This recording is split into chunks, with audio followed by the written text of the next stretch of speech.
આજ મિત્ર આપણે માંડવી છોરવા આવ્યા આવી ને અહીંયા કણે જો માંડવી નકરી છે તો આજ આ ખેડૂત ભાળી જાય છે આ માંડવી વાળા તો આપણા તો પગના તો લોચા કાઢ લાગશે પણ આપણે નહીં જડવી અને આપણે શેકશું જો અહીંયા કણે છે આપણે માંડવી આપણે ઉંબાડવી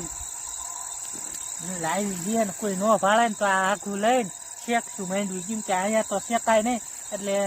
ઝડપથી આપણે ઉંબાળીને પિયા જઈશું આખા વૈયા એવી લઈને અહીંયા કોઈ આવશે નહીં જો આપણે તોડવી એવી પછી ઓળો કરશું અને પછી તમને બતાવશું એ માંડવી તોડી લખીએ અને તો આમાં અમે ભઠ્ઠા મેળવી જો આવી રીતે પછી મેળવી દઈશું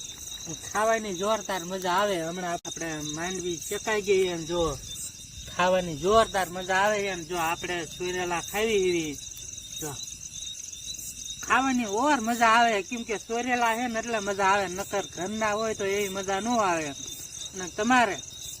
કદી ના કઈ હોય માંડવી તો સાના માના ચોરી આવજો કેમ કે ખાવાની બહુ મજા આવે અત્યારે માંડવી કેમ કે અત્યારે વાતાવરણ વરસાદનું છે એટલે બહુ મજા આવે અને પછી ધ્યાન રાખજો કેમ કે માંડવી વાવ્યું હોય ને આપણે છોડવા ગયા હોય ને ભાળી ગયા હોય તો વાહો લાલ થઈ જાય કેમ કે માંડવીની મજા આવે પણ આમ બડા વાહો લાલ થઈ ગયો હોય તો એ પછી મજા આવી જાય એના કરતા ધ્યાન રાખજો ચોરવા જાવના અને આપણે જો ખાવાનું ચાલુ છે